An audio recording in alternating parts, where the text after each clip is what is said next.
stabbed in the eye by a shark tooth necklace, having sex on a waterbed. I know this will strike a long-forgotten chord with some of you. The whole shark tooth thing got really popular after Jaws. But they were dangerous. Then again, no more dangerous than the crucifix necklaces that Madonna made popular. Having sex on a waterbed is great fun when your joints burn evenly, not when your joints scream in pain when you try to get out of it. Having sex on a waterbed is great for motion, unless your water pill kicks in. Having sex on a waterbed was fun when I was young, but I prefer the ability to actually move about in bed without having to throw my body weight behind it. The 70s were prime time for Generation Jones, the height of colorful fashion and lava lamps, psychedelic art and wallpaper, and God help us, mushrooms, which I still draw to this day.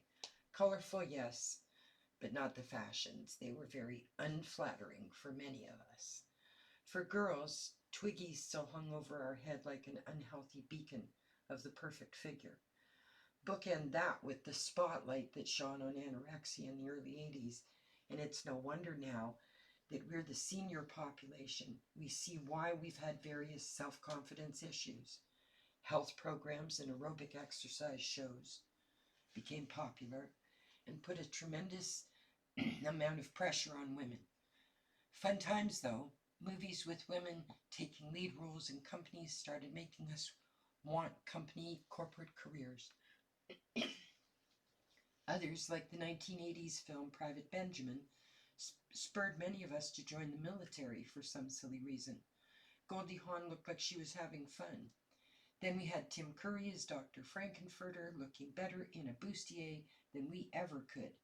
Not to mention the obsession some of us had with disco after Saturday Night Fever. Fun times.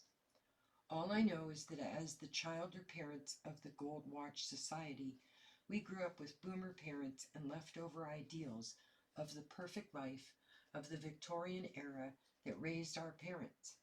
Is it any wonder we approach things with a bit of trepidation? The world shifted quickly once the 60s took hold, moved faster than maybe some of us felt we could keep up.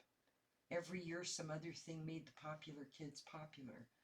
I was never able to tune into that. Then again, maybe I was just being young. I believe we see our youth with very biased eyes when looking back.